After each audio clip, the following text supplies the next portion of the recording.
Agora convidamos o homenageado radialista Clemildo Brunet de Sá para proferir o seu discurso de agradecimentos.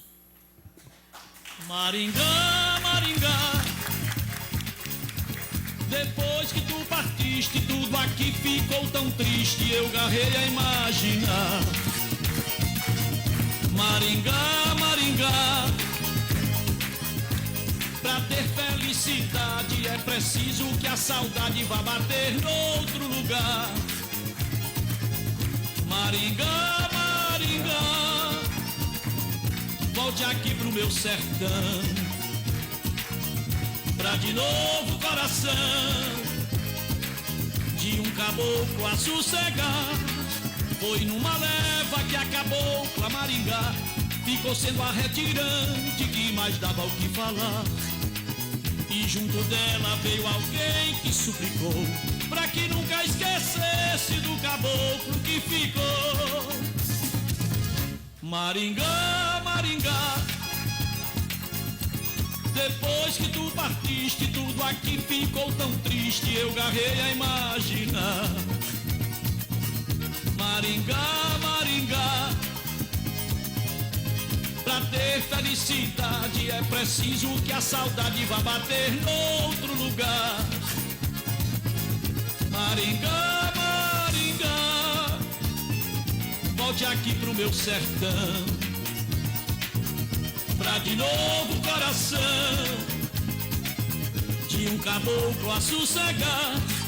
Naquele tempo uma alegria sem igual dominava aquela gente da cidade do Pombal. Mas veio a seca, toda a chuva foi-se embora, só restando então as águas dos meus olhos quando chora.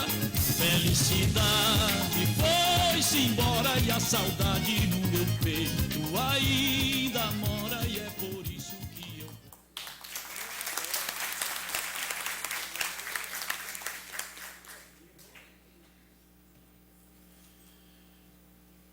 Excelentíssima senhora deputada Socorro Marques,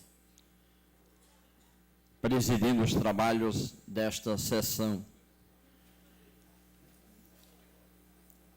Excelentíssimo senhor deputado Dinaldo Vanderlei, autor da propositura. Excelentíssimo senhor deputado Dunga Júnior, secretário da Gestão Governamental e Articulação do município de João Pessoa. Excelentíssimo senhor, meu amigo desembargador Antônio Elias de Queiroga. Excelentíssimo senhor Severino Coelho Viana, promotor de justiça e nosso parceiro no portal Clemildo Comunicação em Rádio. Senhor Janduí Carneiro Sobrinho, integrante da Justiça do Trabalho, representando nesta ocasião o prefeito de Pombal em exercício, doutor Geraldinho, o doutor Geraldo Arnaud de Assis Júnior, doutor Geraldinho, como é mais conhecido. Excelentíssima jornalista, que comanda todos nós neste pedaço de torrão paraibano, Marcela Citônio, presidente da Associação Paraibana de Imprensa.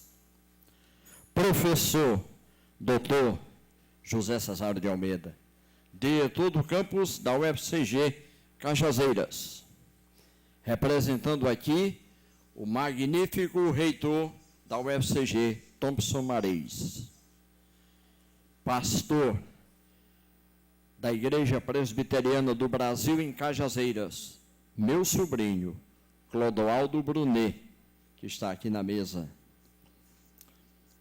Doutor Antônio Carneiro Arnaud, ex-prefeito de João Pessoa.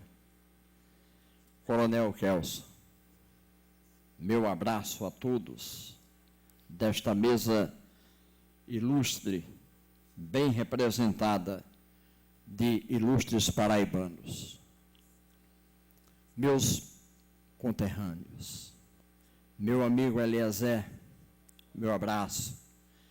Eliezer tem um portal e ele me concedeu a honra de escrever para o portal, ser um humilde colunista. Estou dando a minha contribuição, a minha humilde contribuição. W.J. Solha, o homem que fez Pombal na história, trazendo à tela do cinema. Seja bem-vindo. Doutora Onélia, seja bem-vinda. Meu irmão Carlos Brunet, que está aqui à frente. Quero agradecer a maneira como ele nos recebeu em sua casa ontem e como ele está nos tratando muito bem, querendo nos encher dos manjares, dos alimentos apetitosos. Eu disse, eu tenho que falar, não posso ficar pesado. Querida Socorro Marques, me permita passar um pouquinho do tempo que foi determinado. Hoje já se quebrou aqui várias regras, não é? Fiquei sabendo que é a primeira vez que a Assembleia Legislativa abre um espaço maior numa sessão como esta. Porque numa sessão assim, só fala o que apresentou a propositura e o homenageado, e acabou a história. Mas é preciso, de uma vez por outra, acontecer isso, para que alguém saiba por que dar uma medalha, um diploma a um simples jornalista lá do sertão. Por quê? Muita gente poderá ficar perguntando. Até a regra do meu discurso eu estou quebrando também. Preparei muita coisa aqui, mas vou cortar muita coisa também, porque a improvisação muitas vezes sai melhor. Mas, inicialmente, eu queria dizer que o temor do Senhor é a instrução da sabedoria, e a humildade precede a honra, diz o sábio Salomão. Os insondáveis mistérios da vida me trouxeram até aqui. Jamais imaginei que chegaria a este lugar para receber tamanha honraria. Não me julgo merecedor, porém considero como desígnio de Deus. Está escrito, a sorte se lança no regaço, mas do Senhor procede toda a decisão. Tudo tem seu tempo determinado e há tempo para todo propósito debaixo do céu. Peço venha, senhora presidente, senhores deputados, Divaldo Vanderlei e Dunga Júnior, peço venha, seleto auditório, distinta plateia presente aqui e ouvintes da minha querida terra Maringá, que nos escuta neste momento pelas ondas sonoras da Rádio Liberdade e das outras emissoras que acompanham numa conexão. Também peço venha a professora Maria do Bom Sucesso Lacerda Fernandes. É a emoção, viu, dona Cessa, que toma conta neste momento. Dona Cessa, muito obrigado pelas suas palavras. Como presidenta da Academia de Letras de Pombal, Cessa Lacerda é artista plástica, é também escritora, poetisa e, acima de tudo, madrinha dos radialistas de Pombal. Este denominativo foi dado pelo companheiro Horácio Bandeira, que a consagrou assim e que foi aceito por toda a categoria. Peço venha para o que vou dizer agora. para transmitir o meu sentimento de exaltação e louvor, numa forma de agradecimento a Deus, parafraseando as palavras de Paulo, o apóstolo, proferidas em Atenas, a cidade líder nas artes e filosofia da antiguidade, num referencial ao Deus desconhecido. Abre aspas, pois Ele mesmo é quem a todos dá vida, respiração e tudo mais. De um só fez toda a raça humana para habitar sobre toda a face da terra, havendo fixado os tempos pré-estabelecidos e os limites de sua habitação, para buscarem a Deus, se porventura, tateando, o possam achar, bem que não está longe de cada um de nós, pois nele vivemos, nos movemos e existimos, como alguns dos vossos poetas têm dito, porque dele também somos geração. Todos nós temos uma origem e fazemos parte de uma geração.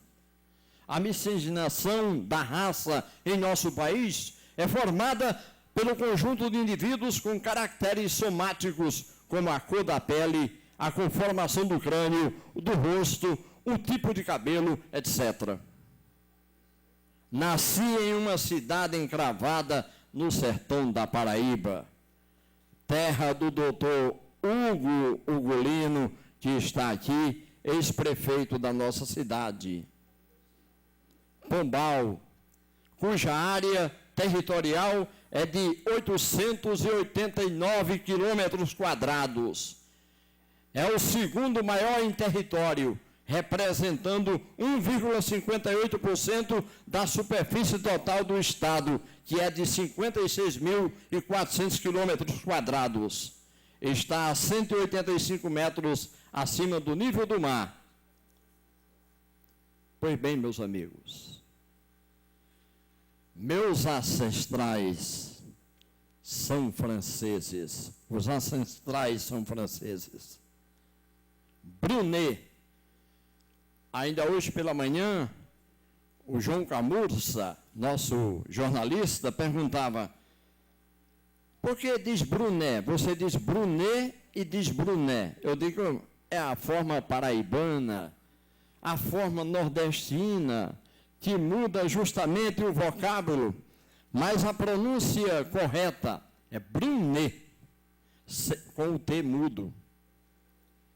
Pois bem, segundo o escritor e pesquisador Vantan Rosado, os Brunet nordestinos e brasileiros são uma consequência da expedição de 20 meses, descendentes todos do filho de Louis Jacques Brunet, Charles Gilbert Teobaldo Brunet, chegando da França em data posterior a 1854. Os dados genealógicos extraídos do livro Família Nóbrega, de autoria do agrônomo Trajano Pires da Nóbrega, saudosa memória, registra nomes dos descendentes do filho do naturalista francês, entre muitos outros descendentes. Peço vênia, senhora presidente, mesa ilustre, auditório aqui presente, para constar estes: Olindina Ramalho de Sá Brunet, casada com Júlio Rabelo de Sá, nascido em 29 de 10 de 1885 e falecido em Pombal a 30 de 7 de 34. Pais de Napoleão Brunet de Sá. Brunet de Sá, lá vai eu com Brunet, né? Nascido em 17 de 11 de 1906. Comerciante em Pombal, casado com Maria de Sá Brunet, filha de Carlos Rabelo de Sá e dona Ercília Umbelina de Sá. Pais de Clóvis Brunet de Sá, Carlos Brunet de Sá, que aqui está, Cláudio Brunet de Sá, saudosa memória, Claudete Brunet de Sá, também de saudosa memória, e Clemildo Brunet de Sá, que sou eu. A minha tia Eunice Ramalho Brunet, de saudosa memória, costumava dizer que nós éramos os Brunet de puro sangue. Pois bem, sou descendente de Louis-Jacques Brunet, o francês, o médico naturalista da cidade de Moulins. Era professor de História Natural e Música em Bazas em 1835. Quando aportou aqui no Brasil, em 1852, não era nenhum desconhecido na França. Sua intenção inicial seria explorar a flora e a fauna dos países da América do Norte. Era uma viagem que pretendia fazer com um amigo, na qual lhe custaria uma fortuna, porque ele vinha por conta própria, por suas expensas. De repente, num lance de aventura, resolveu embarcar no primeiro navio à vela com escala por Pernambuco. Descendo em terra, deixou-se seduzir pela paisagem pernambucana, renunciando dessa forma a outras regiões que pudesse conhecer.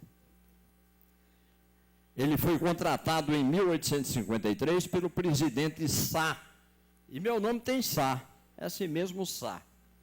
Sá e Albuquerque. Meu sobrinho tem o nome de Albuquerque também, junto com o Brunet.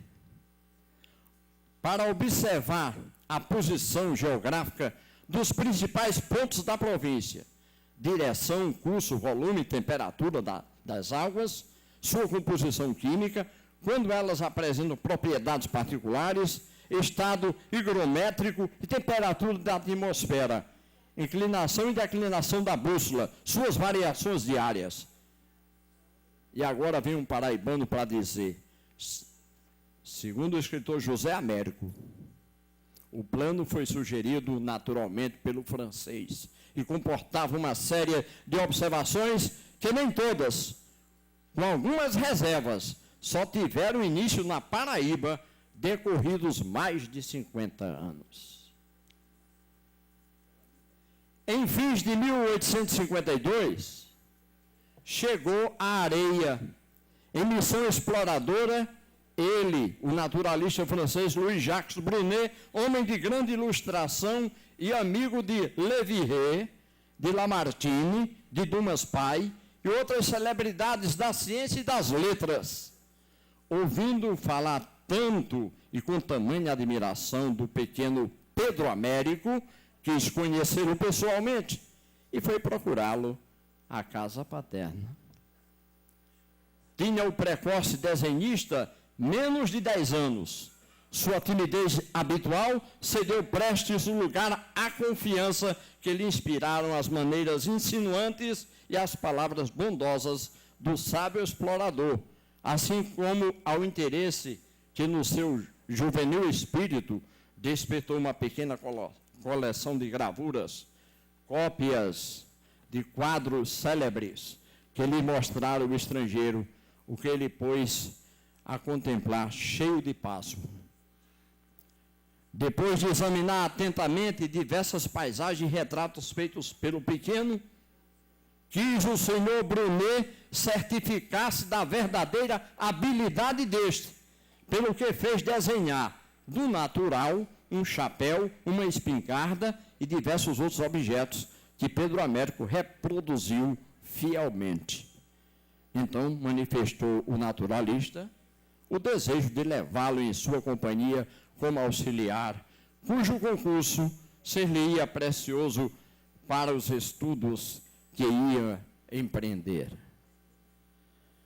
Como era natural, o pai de Pedro Américo, o senhor Daniel Eduardo, lisonjeado, mas de certa forma não acreditando na sinceridade daquela proposta, se poucos dias depois não fosse consultado pelo presidente da província, Dr. Sá e Albuquerque, a respeito do seu consentimento na nomeação de Pedro Américo para ser o desenhista da comissão exploradora, da qual era chefe aquele distinto naturalista. Quando Pedro Américo soube da notícia e do consentimento paterno, diz Luiz Guimarães Júnior, sentiu-se crescer 5 palmos. De súbito, explorar a província? Exclamava ele consigo, sem poder dormir 1 hora na véspera da partida. Ver árvores que nunca vi, grotas escuras e cheias de rumores desconhecidos, pássaros novos, cantos, harmonias, borboletas, mistérios da natureza luxuosa e esplêndida. No desempenho dessa missão, que durou 20 meses, o pintor Pedro Américo atravessou com o senhor Brunet, que se tornara seu amigo e apreciador, toda a província da Paraíba e parte de Pernambuco, Ceará, Rio Grande do Norte e Piauí. Vou cortar um pouco sobre Brunet, que está muito longo. Mas vamos aqui ao principal. A chegada a Sousa é um capítulo à parte, ligado intimamente à tradição daquele município. E Sousa é na Paraíba, ou não é? Muito bem. Contam que após um dia de fatigantes caminhadas, deparou-se-lhe o panorama da Várzea dos Martins. Confinaram-se a alma e o corpo no anseio de alento reparador, e ali resolveu demorar-se para repouso.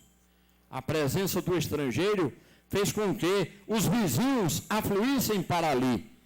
Os olhos de Brunet, afeitos à beleza natural que o circuncidava, não foram indiferentes à graça da mulher sertaneja, que o empolgou de tal maneira pelos seus atrativos, pois ao deixar a família que o abrigara, já estava socialmente ligado a ela por um compromisso de casamento. Tendo que se ausentar de Sousa, foi para Açu, onde realizou pesquisas mineralógicas que lhe deram o mérito de precursor da exploração de gesso, o que atualmente se constituiu um dos fatores econômicos do engrandecimento de Mossoró. Explorou ainda o interior cearense. Preso à sua atividade, não deu conta do tempo para chegar a Sousa e cumprir com a palavra empenhada com relação à data que havia marcado o casamento. Nem por isso deixou de cumprir o prometido. Casando-se por procuração no dia 4 de novembro de 1854, com Custódia Francisca de Sá Barreto, tendo como procurador o deputado provincial, comandante superior, José Gomes de Sá Júnior, parente da noiva. Ao retornar a Sousa, o naturalista francês integrou-se à comunidade como médico, atendendo com a sua terapêutica esdrúxula a enorme parentela, procurando cada vez mais firmar os laços em família. Casou o filho Charles com a cunhada Francisca Gertrude de Sá Barreto. Deste casamento veio a perpetuação da geração que se espalhou por diversos municípios sertanejos. Quanto a ele, Luiz Jacques Brunet, atraído pelas informações das lendárias minas de prata do sertão baiano, abandonou o solo onde fora adotado. Contudo, levou na naturalidade da mulher e dos filhos a perpétua lembrança do seu nome. Pouco se sabe sobre o fim de seus dias, a não ser a versão de que se findara no Peru. O filho Charles ficou preso à terra sousense, em cujo seio repousou para a eternidade, deixando a filharada que se desenvolveu, dando maior amplitude, dentre eles o doutor Manuel Brunet, o primeiro sousense que se formou em engenharia civil e foi diretor de obras públicas em Pernambuco, onde seu nome é lembrado como pioneiro da cultura agavieira. Vou deixar de lado, Cesário, a escola da oficina, mas apenas lembrar 2 pontos interessantes aqui, que é fora do comum. Lembro-me, quando criança, comecei a despertar o interesse pela arte da comunicação.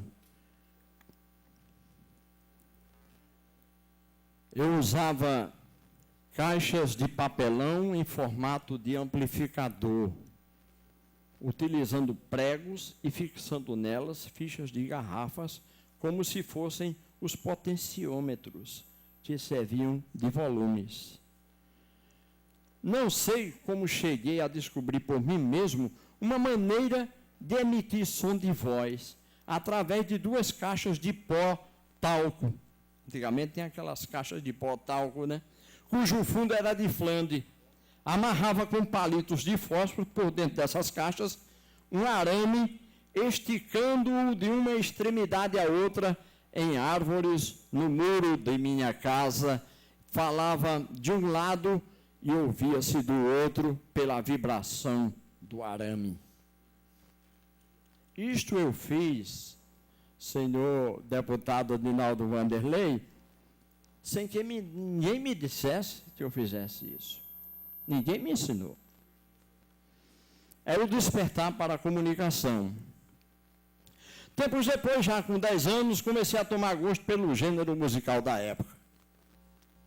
Eu acredito, meus amigos, que o melhor gênero musical, e creio que ninguém vai discordar, foi a época dos anos 60.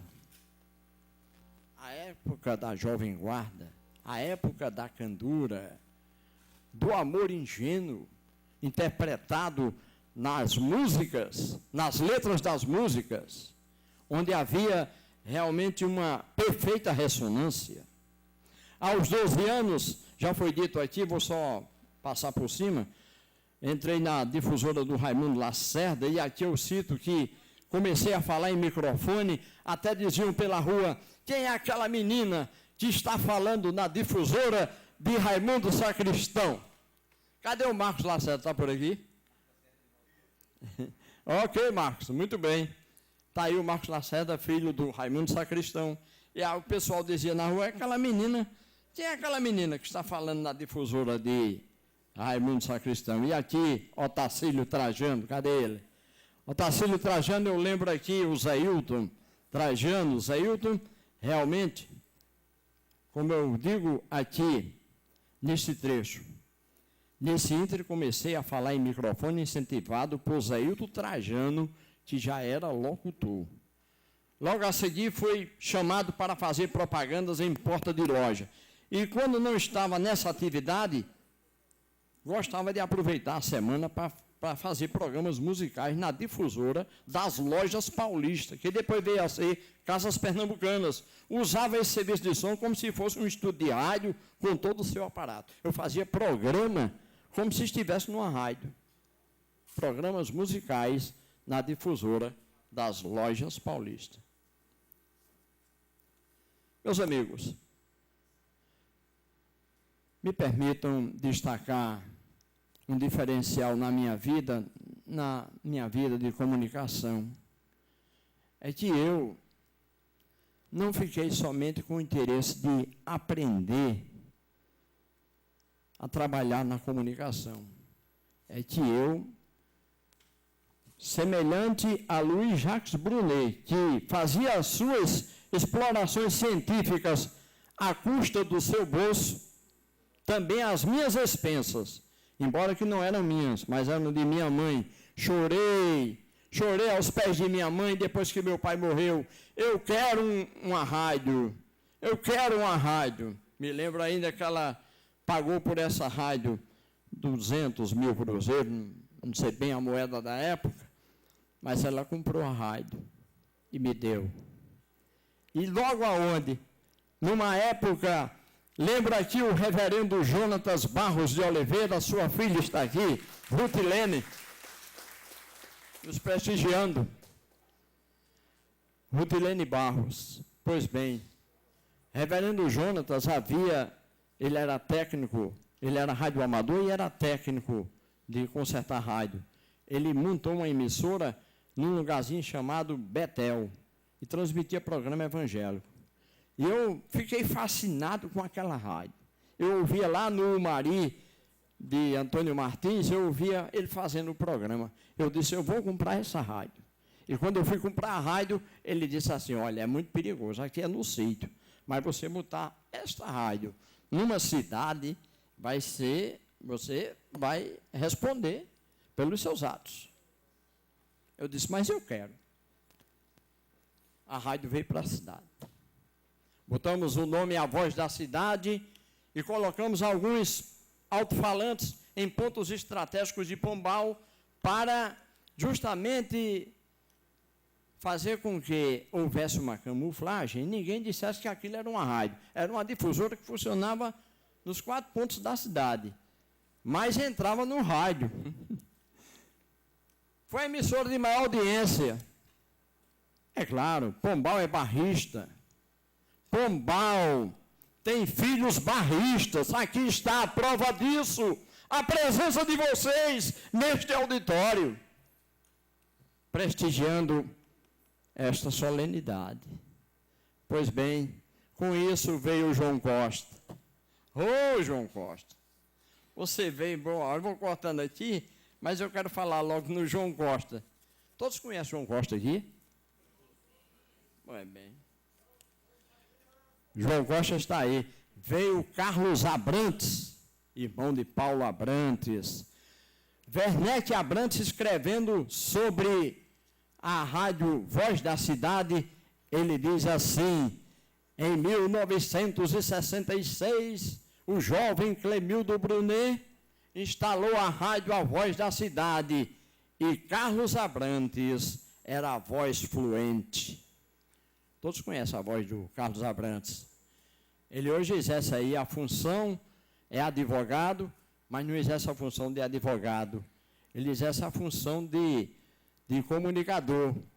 Ele é do cerimonial do Palácio da Redenção. É quem anuncia os atos das solenidades do governo do estado da Paraíba. E para minha honra, ele iniciou na Voz da Cidade. João Costa, vamos a você. Eu tenho que dizer alguma coisa sobre você, João Costa, não é possível. O jornalista João Costa, este sim eu conheço. Tivemos uma infância percorrendo as ruas de Pombal. Nossa amizade foi consolidada mais ainda com o seu ingresso no Lorde Amplificador, onde ele disse que entrou como parasita. Começou a substituir o locutor da noite que faltava por causa da namorada. Que João esperto, hein? Depois de haver passado por vários órgãos de imprensa da Paraíba, todos conhecem aqui que o João Costa é um jornalista abalizado, inteligência brilhante. Ele se destaca como radialista, jornalista, diretor de teatro, além de profundo estudioso em assuntos ligados à geopolítica, exercendo atualmente a função de repórter de política do Paraíba.com.br. Pois nascemos no mesmo ano e tivemos a mesma professora, Elza de Serapião, no pré-escolar da Igrejinha do Rosário de Pombal.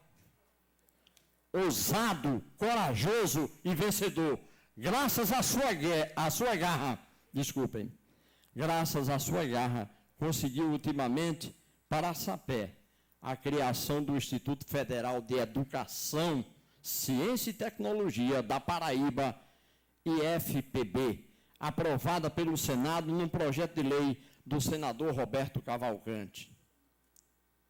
Voluntariamente, eu não pedi, mas voluntariamente, quando contei a minha situação, Paulo Abrantes se dispôs a entregar os convites desta solenidade, ao mesmo tempo tomando para si a responsabilidade de organizar algo que vai ser servido daqui a pouco.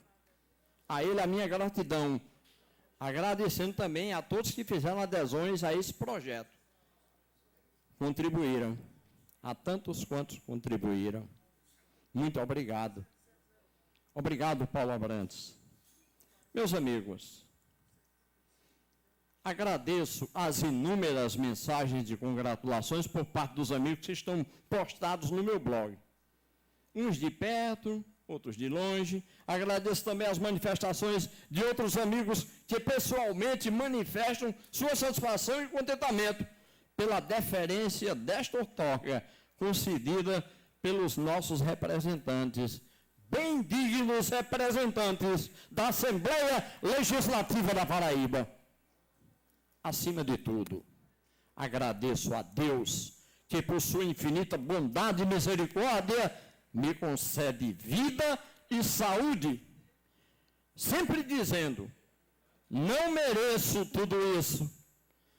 São os desígnios do Altíssimo, porque dele e por meio dele e para ele são todas as coisas, a ele, pois, a glória eternamente. Amém.